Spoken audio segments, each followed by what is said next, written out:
Hola a todos, soy Ismael García Villarejo con la producción de José Jiménez y la realización de Covadonga La Cruz Camblor. Y esto es Finanzas.com al cierre del 16 de enero.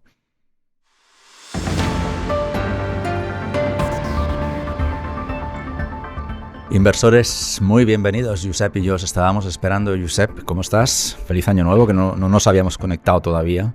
No, la semana pasada lo hice con Pep Jiménez. Con Pepe. No sé hasta cuándo es legal decir año nuevo. O sea, ¿cuándo te multan? ¿A partir de qué día te multan si dices feliz año nuevo? No, feliz año nuevo, sí, hasta que no te has visto con la persona lo puedes estar diciendo. O sea, que si yo no me veo con alguien hasta el 30 de diciembre, no me multan. Exactamente. Podrías decirlo. Esta es la convención, dicen. Sí, bueno, vamos, si te parece, a meternos en cosas un poco más claras que son los mercados financieros, ¿no? Más que los buenos usos y costumbres, ¿no? Que siempre son muy subjetivas y si no que se lo digan a Shakira. Bien, Josep, enseguida te pregunto porque hemos empezado la semana muy mal con los bancos, le están pegando a todo trapo. Y además teniendo en cuenta que el jueves empieza temporada de resultados con Bankinter para cumplir sí unos buenos usos y costumbres, las tradiciones, pues Bankinter abriendo y sobre todo marcando. Nos gusta Bankinter porque nos marca enseguida por dónde van a venir los resultados, no solo desde el punto de vista financiero, sino también casi desde un punto de vista de tono político, ¿no? Al final sabemos que Dan Causa también es una consejero delegada muy elocuente, que aborda las polémicas y la actualidad de su sector sin demasiadas hipotecas, nunca mejor dicho. Y la verdad es que nos ayuda a los periodistas financieros luego muchísimo a clarificar por dónde pueden venir el resto de resultados. Ya me cuentas luego si también esto se agradece por parte de vuestro negociado, del análisis, ¿no? Pero Josep, sabes que estoy, porque nos seguimos mutuamente en Twitter, como no podía ser de otra manera, y estoy preocupado por el equity este año. De hecho, he montado una encuesta a ver qué opinan nuestras comunidades, ¿no? Así que te traslado la pregunta, antes de irnos a la actualidad estricta del día y de la semana. Pero este año merece la pena invertir en bolsa con el patio que estamos barruntando, según los datos que tenemos hoy en día, que ya sabemos que luego esto cambia y que la clave de la cuestión es tener cintura, ¿no?, para adaptarse. Pero con lo que sabemos hoy, ¿merece la pena invertir en bolsa, Josep? Sin duda. O sea, para mí, al final es cuestión de historia, como siempre, ¿no? Uh-huh. Decir cuál es el activo que es más rentable a largo plazo. Evidentemente, si nos fijamos en periodos cortos, pues podemos encontrar nuestros sustos y nuestros periodos malos, pero está claro que el activo que suele ser más rentable a largo plazo o que es más rentable a largo plazo siempre es la renta variable. Es decir, muchas veces nos planteamos si hay que estar o no hay que estar un ejercicio determinado en bolsa o no. Nunca lo sabemos eso a priori. JP Morgan, por ejemplo, siempre lanza cada año una tabla de la última década donde hace las rentabilidades que muestran los distintos tipos de activos y ves cómo cambian año a año y ves las tendencias y tal, y dices, es muy difícil poder saber a principio de año cuál va a ser el activo que lo va a hacer bien ese año y por el cual hacer la apuesta. Con lo cual, bueno, es lo que decimos siempre, hay que tener una diversificación. Yo nunca he sido, o no soy para nada partidario del todo o nada, o del blanco negro. Es decir, yo creo que si un inversor planifica su ahorro a largo plazo, con una perspectiva de largo plazo, siempre tiene que estar invertido en renta variable. Quizá en mayor o menor peso, en función de lo que del poco análisis que pueda intuir de cómo pueda ir, pero nunca no pueden no dejar de estar. Por ejemplo, las previsiones que teníamos a principio de año de que, pues, ostras, que podía ser todavía un año malo, que igual pues el primer trimestre iba a resultar un desastre, y nos han sorprendido pues estas 2 primeras semanas de mercado pues con una fuerte tirada en Europa.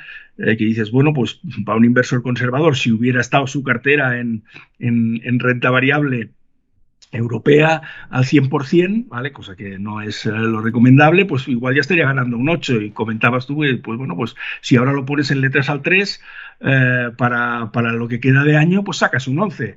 Vas a batir a la inflación seguro ¿vale? Entonces, claro, eso te dice que si tú no estás en bolsa cuando baja, tampoco vas a estar cuando sube, porque acertar exactamente cuál es el punto en el que va a subir o lo que mejor se va a comportar, no lo sabe nadie. Uh-huh. Y yo creo que sí que este va a ser un año de renta variable, se va a comportar mejor, ¿no? Si volvemos a mirar también estadísticas, por ejemplo, ejemplo, que ya sabes que me gusta mucho mirar a mí estas cosas, ¿no? Miramos la cartera 60-40, que ha tenido el peor ejercicio de toda la historia. Pues bien, cuando la cartera 60-40 se ha comportado mal o ha tenido rentabilidades negativas importantes, pues en 9 de las 10 ocasiones en que esto ha sucedido, al año siguiente la rentabilidad la rentabilidad media de esa cartera ha superado los 2 dígitos. Solo no ha pasado una vez, que fue con la Gran Depresión, Uh-huh. en ese periodo, ¿no?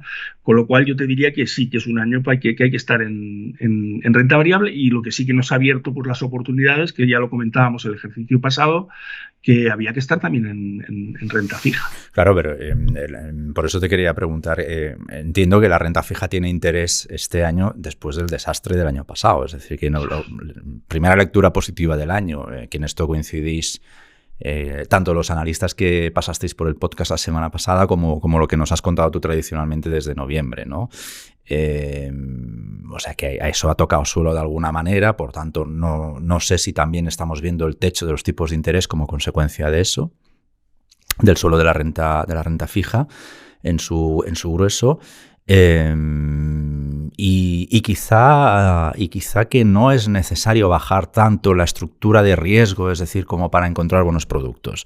Que esto también es una de las cuestiones que empezáis a señalar, ¿no? Los analistas, es que el interés de la renta fija no solo es que haya tocado suelo, sino que no hay que adquirir demasiado riesgo para tener rendimientos importantes. Por eso también, entre otras cosas, preguntaba si merece la pena invertir en bolsa, porque sí es cierto que hay oportunidades interesantes. Yo soy de los que se apunta, o sea, yo en mi encuesta habría votado selectivamente, no ni sí ni no, ni todo lo contrario, sino siendo muy selectivo, ¿no? Sí que es verdad que hay oportunidades como la que señalábamos de la bolsa europea en los primeros días de año, pero también es verdad que globalmente al final estábamos esperando un 3% en una cartera global, ¿no?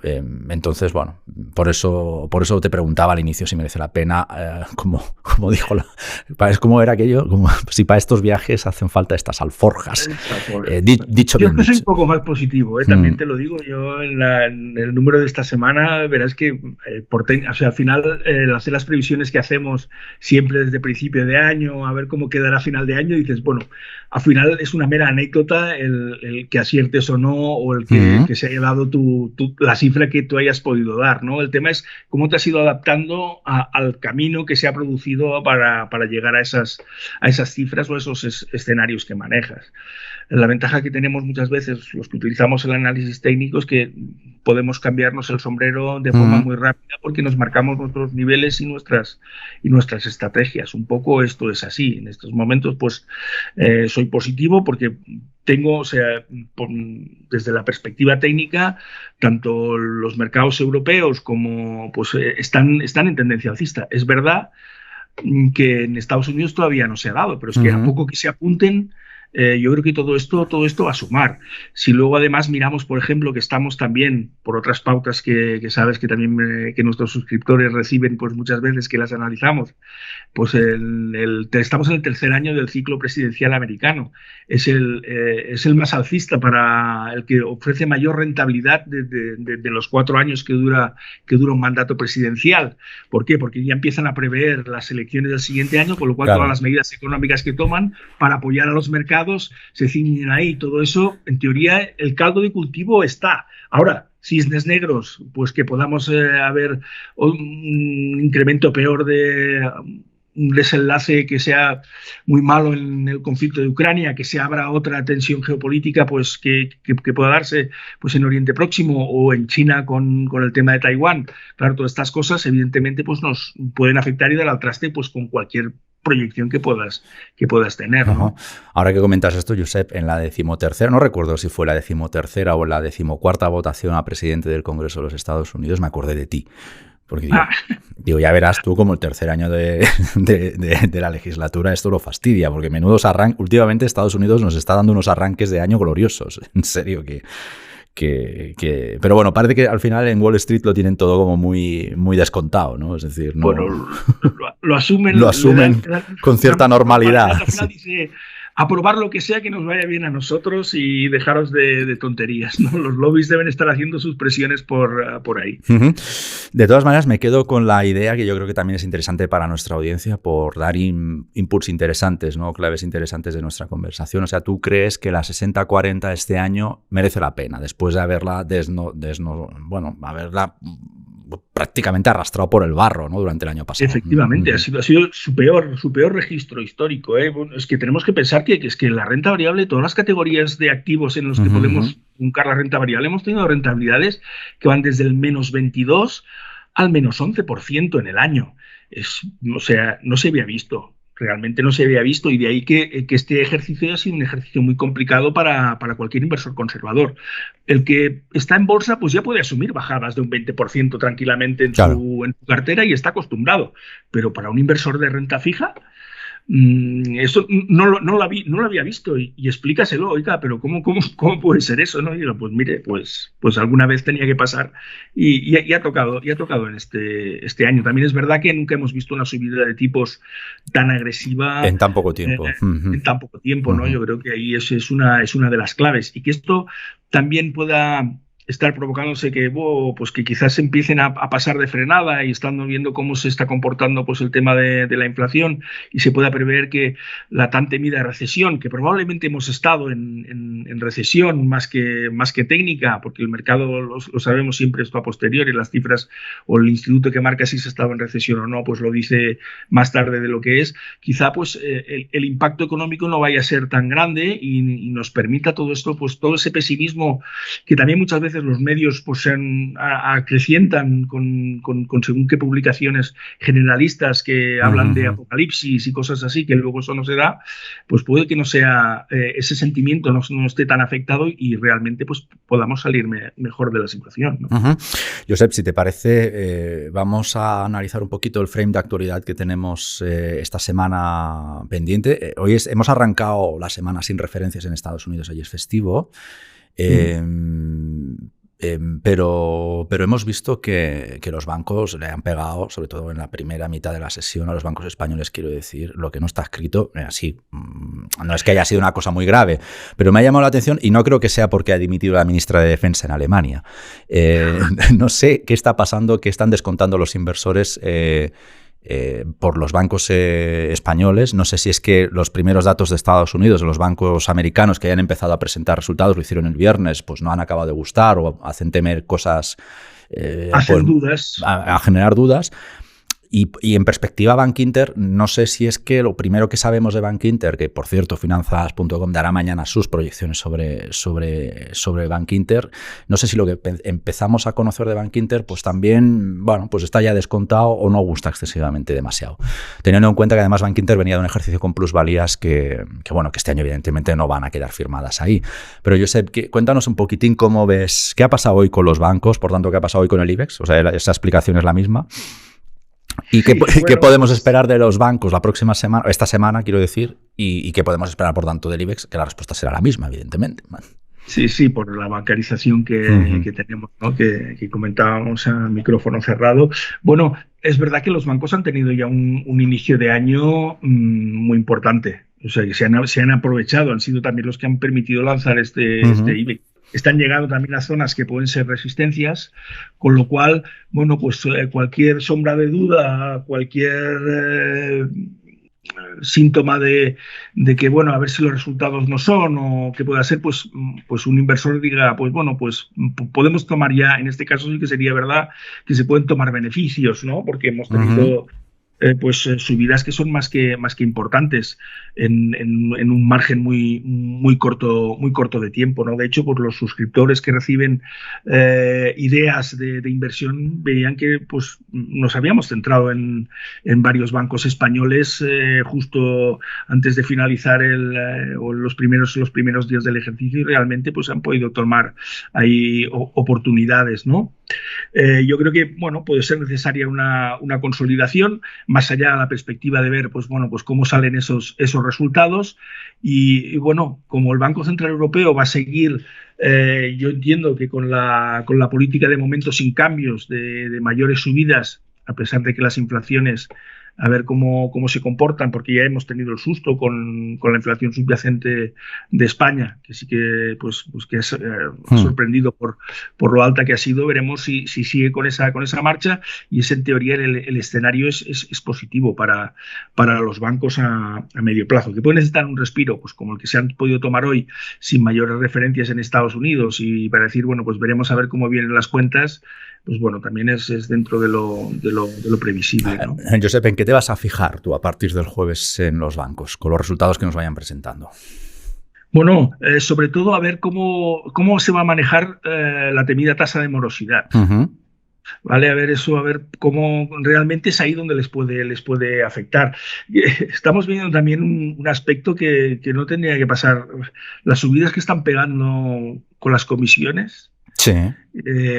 Incluso por encima de la inflación, dices, bueno, y eso, ¿no? Dices, bueno, en teoría les van a seguir ayudando a mejorar todavía más los márgenes, más ahora todo lo que tienen con el tema de tipos, con la agresiva colocación que están realizando también de productos del Tesoro y de estas cosas, ¿no? Todo eso en teoría les beneficia. Ahora veremos, pues, por el lado malo, que puede ser si realmente el impacto que tiene la economía les perjudica mucho con la morosidad o no, a ver cómo les va a dejar eso los márgenes, ¿no? Pero en teoría, también lo que comentaba un poco antes, si realmente pues, las perspectivas no acaban siendo tan malas como se ve, pues eso les va a ir bien también. Josep, otro de los sectores importantes esta semana, en Madrid tenemos Fitur, que es esta semana. Hay ciertos temores, sobre todo lo estamos viendo en el segmento de aerolíneas, ¿verdad? Pero hay ciertos temores a que esa recesión, que no se sabe si es técnica, menos técnica, o si va al final a pasar por el bolsillo, ¿no? del consumidor final, por tanto del viajero, pues se va a girar en contra del sector turístico este año. Pero ¿cuáles son las alertas que te dirían a ti o que te harían mover la cintura, ¿no? en posiciones turísticas? Te cambio, te matizo la pregunta. ¿Cómo ves al sector turístico aprovechando que tenemos Fitur, que normalmente es un momento de alegría y por tanto pues, siempre agradecido, ¿no? También porque va a salir todo maravilloso y todo el mundo va a tener unas expectativas geniales y quizá eso se traslade al análisis fundamental? Pero al fin y al cabo, ¿qué te están diciendo la frialdad de los números sobre el sector turístico este año? ¿Estamos siendo excesivamente optimistas, pesimistas o no sabemos, no hay directamente visibilidad sobre este terreno y lo están pagando? Estamos viendo que valores como IAG pues siguen ahí atascadetes, ¿verdad? Bueno, y IAG, por ejemplo, ahora justo también lo estaba repasando. La verdad no es la última hora, sí. Para decirte, digo, hombre, IAG también ha empezado bien el año. Y eso a pesar también pues, de cómo está evolucionando. Uno de los temas que puede impactar realmente es el tema del precio del crudo, y hay dos factores ahí que podemos también valorar del tema turístico que puede ser importante. Uno es, ahora ya China ya ha abierto sus fronteras. Cierto. El turismo chino va a volver a estar ahí, y otra cosa que también es importante es en el caso de que la economía china tire de una forma que no sea equilibrada, eso el impacto que puede tener también en el tema del precio del crudo, que es lo que puede afectar a que haya subidas mucho más importantes en el tema de los costes de los billetes, de los vuelos y tal, y pues realmente perjudicar un poco a lo que sería el sector, ¿no? Por el resto, vamos, si la climatología sigue estando como está, y que vamos a tener muchos más meses de verano por delante y por detrás, yo creo que eso también puede favorecer realmente al sector y permitirle alargarle pues bastante las temporadas y que sea otra vez un ejercicio también de recuperación más que interesante. Sí, veo que sacas de la ecuación la situación macroeconómica. Sí, porque es que al final la macro, el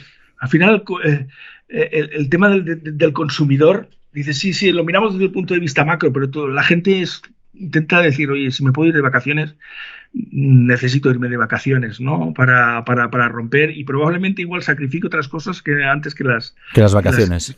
Que las vacaciones, sí. Luego está el eterno debate, a ver cómo me voy de vacaciones, si al apartamento de la playa de los amigos o vacaciones como les gusta al sector, ¿no? Aerolínea, a ser posible en clase business, más hotel de 5 estrellas, ¿no? O sea que y facturando más maletas de las debidas. Facturándolas, exactamente. Facturando más maletas de las que incluya la tarifa. Te quería preguntar específicamente, sí que es verdad que IAG ha tenido un poquito de empujón, también es verdad que las noticias del sector son interesantes. Parece que el gobierno está haciendo lobby para que se fusione ya Air Europa e Iberia. Pero de todas maneras, en términos, al margen de cómo ha arrancado el año, Josep, ¿cómo estás viendo al sector? Porque, insisto, parece que está un poco atascaete dentro de sus rangos y mejorando efectivamente, pero un poquito con la marcha lenta, ¿no? Si me permites. Bueno, por ejemplo, viendo IAG, me ha dejado un patrón de vuelta que es bastante interesante. Sí, nos lo cuentas. Lo que sí que es verdad es que tiene dos zonas que son importantes ahora en el nivel de los 2 euros y en los 2,50 para romper definitivamente y marcar, dices, oye, mi senda es totalmente diferente y ya en fin, para arriba a largo plazo. Yo creo que así a nivel de global, pues puede ser, es uno de los valores para tener como referencia pues también en el sector, ¿no?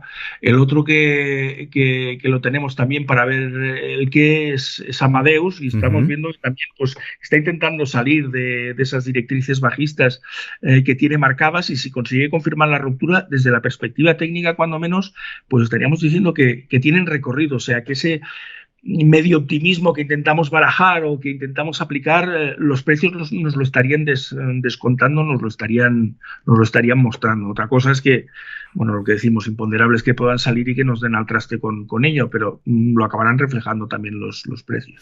Josep, antes de terminar, nos fuimos en diciembre de vacaciones tú y yo. Aunque aquí el equipo siguió trabajando, evidentemente, para eso hay un equipo. Nos fuimos diciendo que el suelo del mercado bajista estaba en marzo.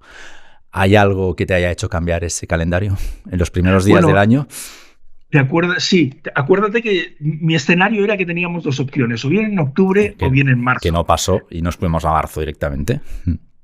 Bueno, en octubre sí que hemos visto el suelo del mercado, yo creo. O sea, ahora soy más partidario de que el suelo del mercado lo habríamos hecho en octubre y ¿sí? Que este primer trimestre, sí. Caramba. Y de que este primer trimestre... Pues eso te llevaría a hacer bingo, porque acertaste la inflación, lógicamente. Ya. Acertaste las proyecciones que nos diste del IBEX en el 8.500 y lo del suelo bajista en octubre, ¿eh? O sea que... Sí, no. 3 de 3.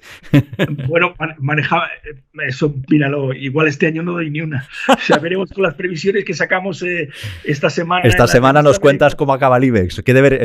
Yo siempre esta revista nos reíamos en la redacción, pero más que a ver cómo acaba el IBEX, yo creo que más bien que son los deberes que le pone Codina al IBEX. Es decir, señores, ustedes. Queremos ir ahí, veremos a ver cómo llegamos, ¿no?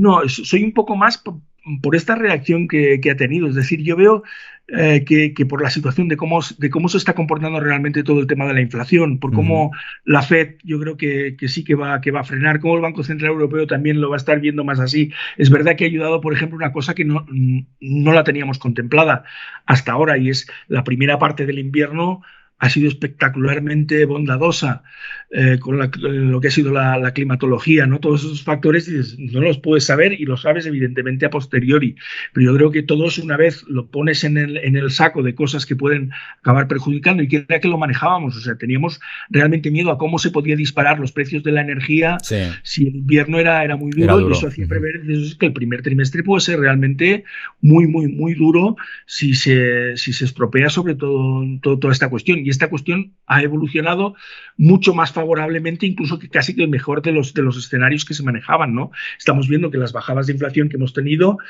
pues vienen sobre todo del lado de los precios energéticos. Yo creo que todo eso apoya a que realmente lo que decíamos de que, ostras, que el primer trimestre podemos tocar el suelo y que puede ser duro, pues lo hayamos aparcado, y sí que podemos tener corrección, evidentemente, pero yo creo que ya va a ser muy difícil que veamos esos niveles de octubre. Cuidado, que si en un momento dado pasa cualquier cosa, se ven y se perforan, entonces podría ser un año de AUPA. Pero en este momento, desde mi perspectiva modesta, y que me puedo equivocar como todo el mundo se equivoca, pues probablemente es es el escenario menos probable al que le estoy dedicando, ¿no? Pero Josep, pues lo que nos estás diciendo así como el interlineado, ¿no?, de la FED, lo que nos dices así con telegrafía es que vamos tarde. Pues te estábamos esperando a marzo. sea, hay muchos que estábamos esperando, ¿no? el suelo para entrar. O sea que si sí, se cumple eso, vamos tarde. No es que o sea, cuando manejábamos esas dos cifras, normalmente dices, ¿qué hubiera sido lo correcto? Desde en octubre, en el rebote que se empieza a iniciar en octubre, ahí haber hecho una primera y esperar. Por eso te digo ostras, siempre tienes que tener tu parte de cartera en la inversión, entonces incrementarlo en los momentos que puede tocar. Octubre era un momentito para decir, bueno, empiezo a picotear, no meto toda la carne en el asador y veremos cómo es ese primer trimestre para ver el qué, ¿no? Quien haya más o menos aplicado esta fórmula, pues ya habrá podido notarlo. Dices, ostras, pues he empezado el año mucho mejor de lo que tocaba. A saber, o sea, yo sigo sin tener la bola de cristal, o sea, ya lo sabes que bueno, al final tiramos nuestras líneas, miramos nuestros indicadores y a partir de ahí, pues bueno, pues es la opinión que puede cambiar. Es decir, si ahora, por ejemplo, pues el IBEX acaba rompiendo y pierde otra vez los 8.000, pues el escenario nos vuelve a cambiar y se nos vuelve a poner un poco más triste de lo que manejamos ahora, que estamos con opción de atacar los 9.000, ¿no? Todo esto que nos cuentas, Josep, y el viejo dicho, volviendo a usos y costumbres, bueno, pues que el primer euro se lo lleve otro, ¿no? Que esto también sigue vigente. Así que ánimo para todos, que no es dramático. Si el suelo del mercado estuvo en octubre, ánimo para todos, que no es nada dramático, ¿no? No, exacto. Que seguimos teniendo la oportunidad. Yo sigo pensando que, ya lo verán, que cuando lo lean, pues que el IBEX tiene recorrido este año. Tiene recorrido. Josep, muchas gracias por hacer podcasting con nosotros esta tarde. Nada, y te leemos además que llevas el tema de portada del próximo viernes en la revista, es tuyo. A ver qué deberes le pones al IBEX. Te vamos a leer con atención. Muy bien. Y el lunes nos lo cuentas, a ver qué tal. Sí, el lunes lo contaremos. Muy bien. Claro. Josep, un abrazo, gracias. Un abrazo a vosotros. Y a vosotros, amigos inversores, gracias como siempre por el privilegio de vuestro tiempo. Hasta la próxima.